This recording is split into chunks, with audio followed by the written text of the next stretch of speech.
Hello, welcome back to my channel. I'm Bree, and today's video we're gonna do my June wrap up. And I read 13 books this month, which is insane because I in the past have read like 5 books a month, and it's slowly just been increasing this year. I think starting booktube really has helped me to read more. I'm just like so happy that I have been able to do as much reading this year, and it's been a really good reading month as well. Like, I didn't have anything lower than a 3-star, which I don't tend to give out a ton of low ratings because I think I don't always know what I'm going to love, but I tend to know what I'm really not going to like, and I can stray away from those. Now, of course, there are some like flops for me, but I think that for the most part, I tend to be in like the 3-star to 4-star range for books. But yeah, I had a really good month this month. I found some new favorites, and I also like kind of explored my thriller reading taste a little bit more and kind of got to know a little bit more of what I think I'm going to look for in thrillers going forward, since I am much more of a mystery reader than a thriller reader. So yeah, let's get into the video.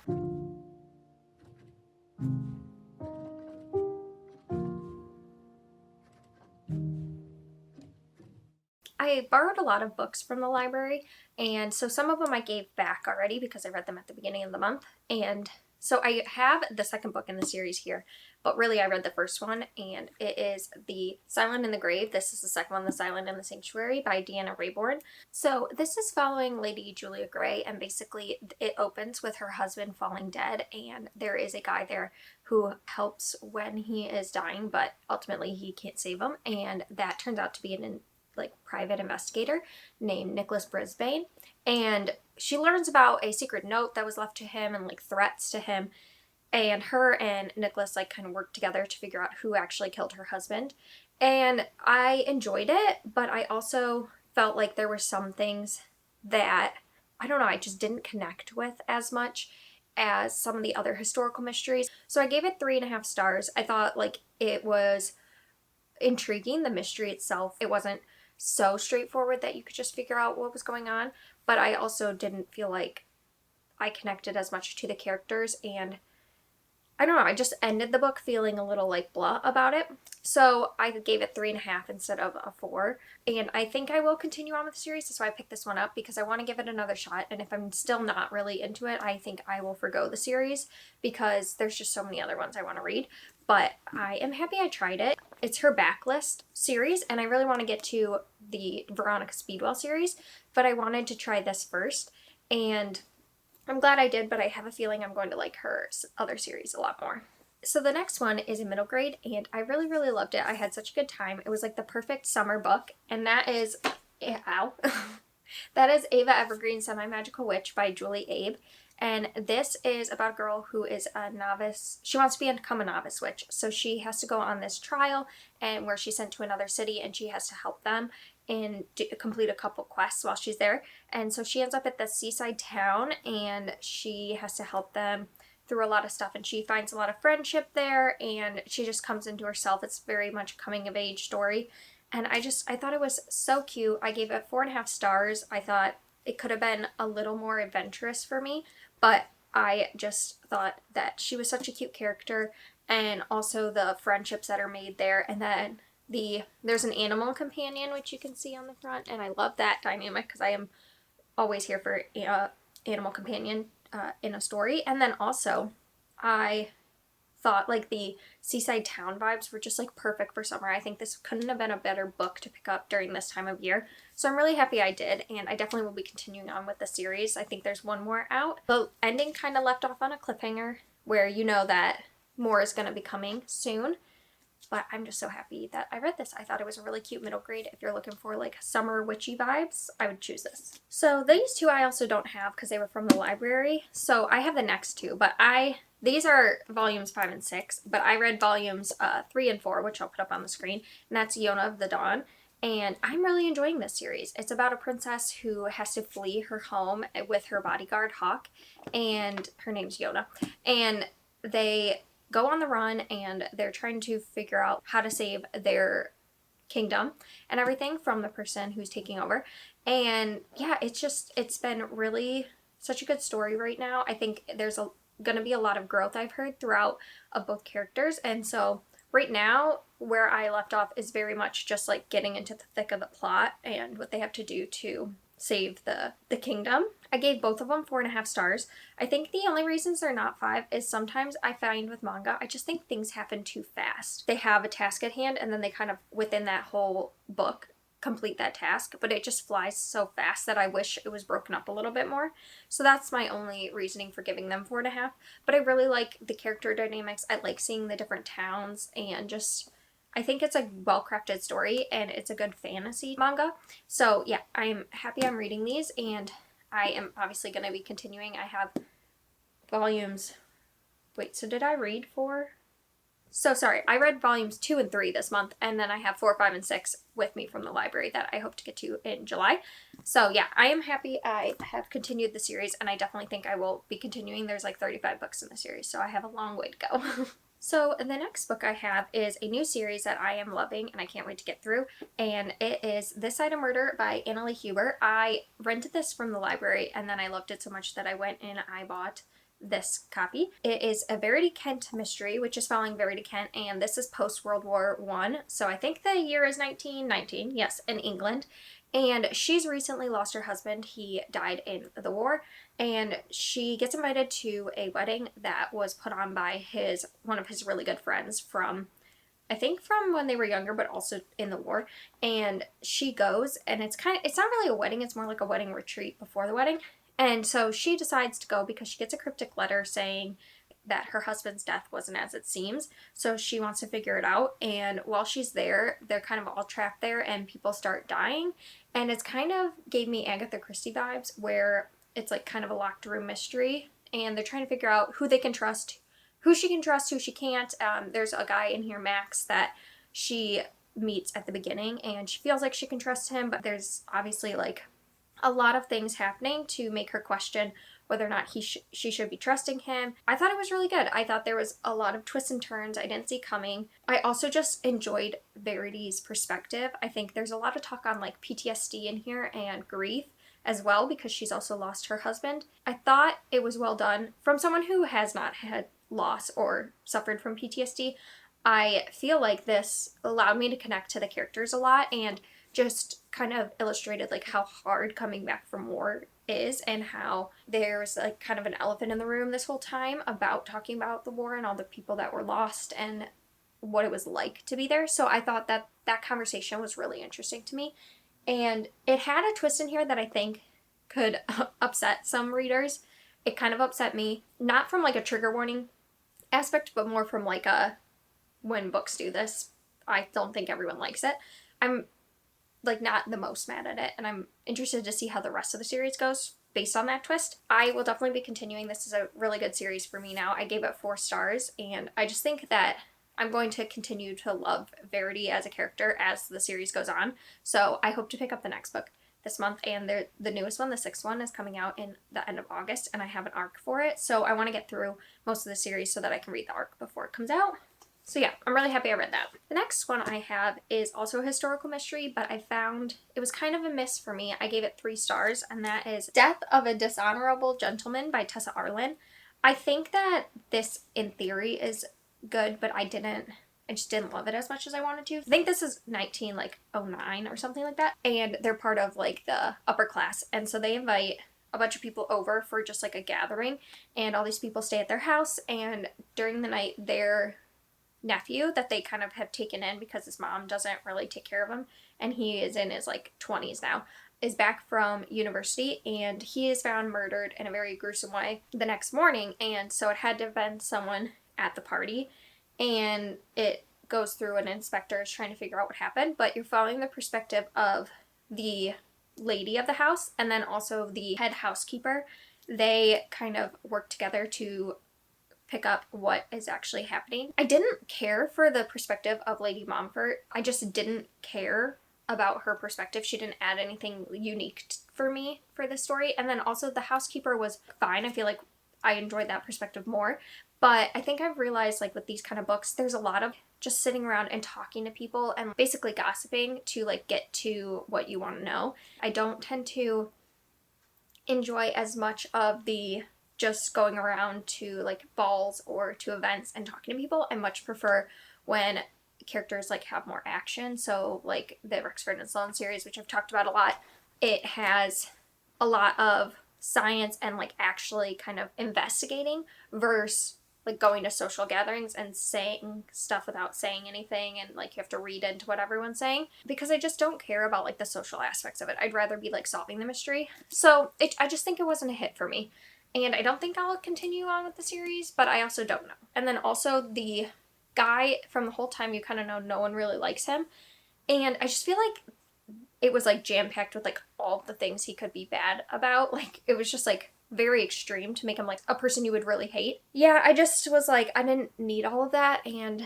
I felt like the tropes that were used were pretty common in these kind of mysteries, and I just felt like it wasn't anything unique for me. So that's why I gave it 3, and I don't know if I'll be continuing. So the next book I read was Witch Hat Atelier Volume 2. This is Volume 1. I don't have Volume 2. It was from the library. And this was just a continuation of a story of a girl. She sees witchcraft, which she's not supposed to do.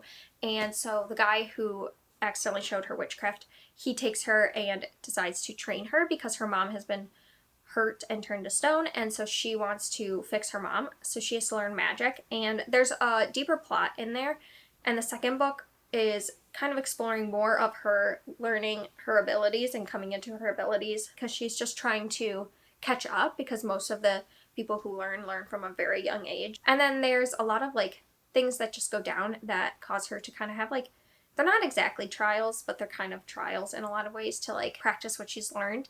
And the last one left off on a cliffhanger as well. So I'm definitely going to be picking up Volume 3. I ended up giving this 4.5 stars. I thought it was really good as well. I really enjoyed like the friendships that are forming and things like that. I just think I wanted a little bit more from it. And I feel like I say this about Yona the Dawn too, but I just think something about the manga sometimes goes a little fast for me, and I wish we could like develop more. But yeah, so I'm really happy I read that. I want to say more, but it's the second in the series, so I don't want to give too much away. I just had a really good time. I really like the art style, and I like the storyline of this. So this is definitely my favorite right now, and I will be continuing. I think there's like 10 volumes out, so I'm having a good time. So the next book was part of a video that I did where I was trying my thriller reading taste, so I'll link it up here if you want full thoughts. And so I read 3 different books, and I have the first one here, which is The Sundown Motel by Sloane St. James, and this was a complete win for me. I gave this 5 stars. I really loved it, just as much as I loved the Book of Cold Cases. I think in that one I said that I liked the Book of Cold Cases more, but now that I've been sitting with it, I don't know. I'm liking this one too, just as much. So we'll see who wins at the end of the year. This is about a woman who in the 80s went and she kind of left her hometown. She wanted to get out, and she ends up in Fell, where she works at this motel, and strange things start to happen at this motel. And there's some paranormal aspects of it, but she goes missing. And then in 2017, her niece decides that she's going to figure out what actually happened to her aunt, because her mom never talked about it and no one in her family talked about it. So she decides she's going to go there and figure it out. And she also starts to witness some things at this motel that are sketchy. I thought it was a really good story. I thought it was perfectly eerie and suspenseful. I really enjoyed dual perspective and dual timelines. I know that's not for everyone, and I do feel like for some this could be a little bit overlapping with what you're learning, but I really loved it. I will give it nothing but praise. I gave it 5 stars. I don't want to talk too much about it. If you want to know more of my thoughts, you can watch that video. And the next one in that video was All Her Little Secrets by Wanda M. Morris, and this is a kind of legal thriller, and this is following our main character, Elise, and she is working at this law firm, and she is the only Black woman at this law firm. When it starts, she is going up to her boss's office in like the early morning, and she ends up finding him dead. And she, instead of like calling the police or anything, she just flees because she is having an affair with him, and she doesn't want anyone to know that, but also she just doesn't want to get involved. She just wants to like leave and let someone else find it. And then she gets swept up into more of a mystery where the police kind of think it was her, and she has to clear her name. It was a really good story. I think It was really well done. I connected with Elise. I enjoyed everything about it. I just wish there was more of the legal side since she is a lawyer. I felt like we didn't get a lot of the legal things. There's a lot of things that happen in here that are involved with the legal like system. I just felt like we could have got more insight into that if we understood it more, and that wasn't explained as much. But I really loved the story it was trying to tell, and I recently learned that there is a prequel to this following her, I call her aunt, but it's more like her neighbor who kind of took care of them a lot, Vera, and she's going to have a story about what happened to her, and I think that comes out in September or something like that, and I definitely want to read it because I think her writing is so good, and I thought that Vera as a character was really interesting, so I'd love to hear her story, and that is going to be in Georgia. No, that's going to be in Louisiana, I think, during Jim Crow. So it's going to be about how her Aunt Vera got to Georgia. And I think that this was really well done. I'd really recommend it if you like a thriller, if you like a legal thriller, or just, I don't want to say run-of-the-mill thriller, because I feel like this did a lot of things really well, but like, kind of. Like a person who's just trying to clear their name, that kind of thriller. I think that you should give this a try. And this I gave 4.5 stars. So the last book I picked up for that video was Velvet Was the Night by Sylvia Moreno Garcia. And I ended up giving this 3 stars. I've heard a lot of great things about this author, and I will say her writing is really fantastic. I like the way she writes, but this is a noir thriller set in Mexico in the 70s. I believe it was the 70s. Yeah, in Mexico City. And this is following 2 perspectives. One is Matei, and she is like lives across the hall from this girl Lenora, and Lenora asks her to watch her cat but then goes missing, and Matei like gets caught up in figuring out what happened to her. And then there's another perspective, Elvis, and he is part of a gang that kind of in the beginning goes to like rallies for the school and causes trouble. Like I think they start shooting people and things like that. And he is now like working for his boss, trying to like figure out where this Lenora person is as well. And so their storylines connect. And I think I've learned that I don't love noir type stories. I just think it was a little too gritty for me.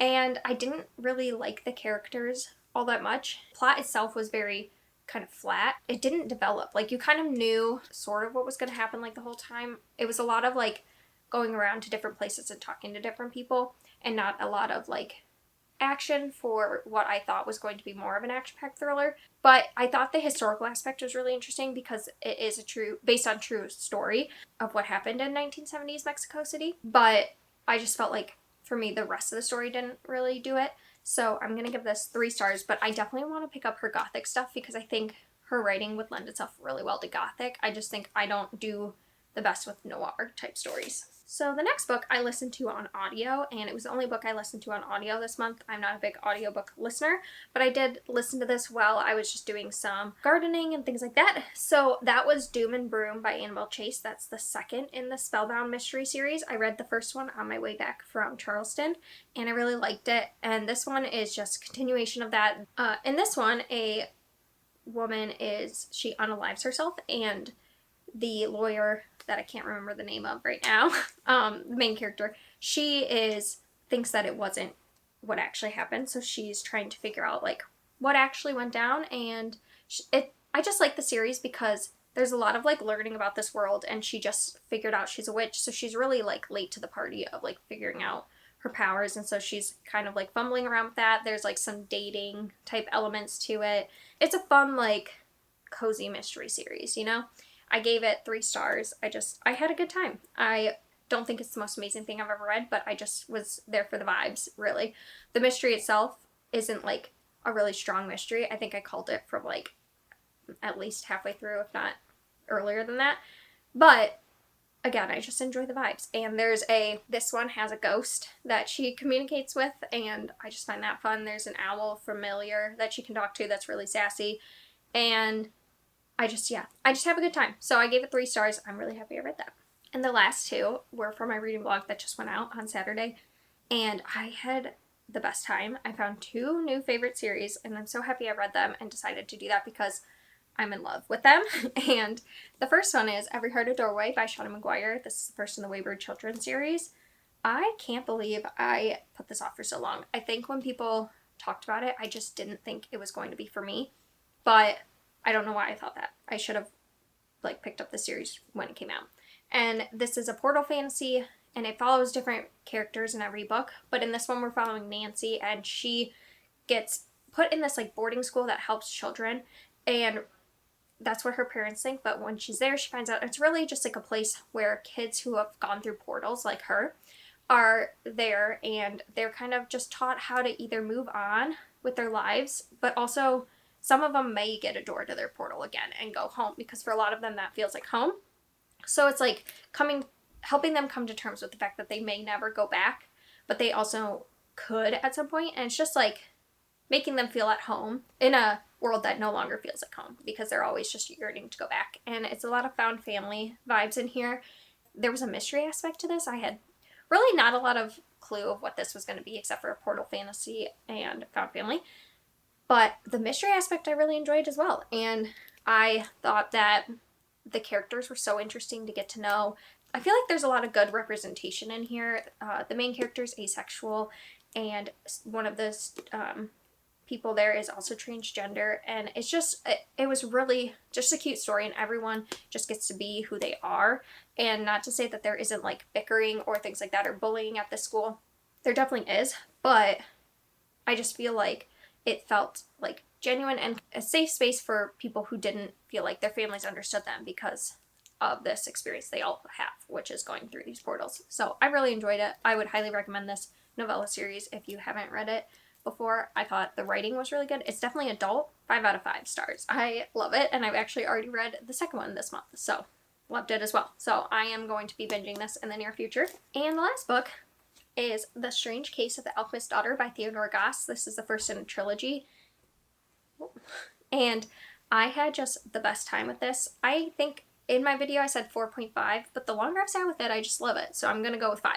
The author is basically telling the story, but then there's these insertions from the characters because they're reading the manuscript as she's writing it, and they'll like interject and be like, I didn't say that, and like stuff like that. Let me see if I can find a example. So like here you'll see that it's like an interjection from Diana and an interjection from Beatrice, and like they'll say stuff. I just thought that was really cool. Like you got to know the characters a lot more through that writing. And it's a mystery basically of Mary. Her mom passes away, and she figures out that her mom's been sending money to this like monastery that helps women out. And so she goes there and she discovers something there that like now unravels this larger mystery. She actually goes to Sherlock Holmes and Watson and asks them for help, so they're also involved in this mystery with her, trying to figure it out. And there's a lot of other girls. Basically it's like girls of, wow, I'm not pitching this well. She finds other girls who are like the daughters of like crazed scientists, and they're trying to figure out this like larger mystery, and there's secret society aspect to it. I will say this isn't like the biggest mystery aspect to it, because a lot of the book you already know where it's going, because you already know the characters through their interjections before you've met them. But it's definitely a setup to a larger story that I'm so excited to get to. And I love the characters. I love the interjections. You really just, they feel like a family. I just thought that was so fun. I thought the mystery side too, I really enjoyed. I couldn't get enough of it. I couldn't put it down. I love that Sherlock and Watson are a part of this. I love the like kind of retelling aspects of the like Jekyll and Hyde story, Frankenstein, all these things. They're not like true retelling. So if you're someone who really wants like a really accurate retelling, I don't think this would be for you. But I just think everything it did, it was just a perfect book for me. So I'm so happy I read it, and I feel like I didn't pitch it well, but I would highly recommend it if you like mysteries, retellings, if you like found family, all those things. I would give it a shot. But I know that for some people it's really been a miss for them, but for me it was 5 stars. So these are all the books. I read 13 books in June, and I'm just like so amazed because I've never read that much in a whole month. So I'm really excited to see what I do in July, because I'm feeling just as ready to read. So yeah, thank you for watching. If you haven't subscribed, I would love it if you subscribe, and leave a comment down below to tell me what your favorite book of the month was. And also if you've read any of these, I'd love to know your thoughts. Yeah, I will see you next time.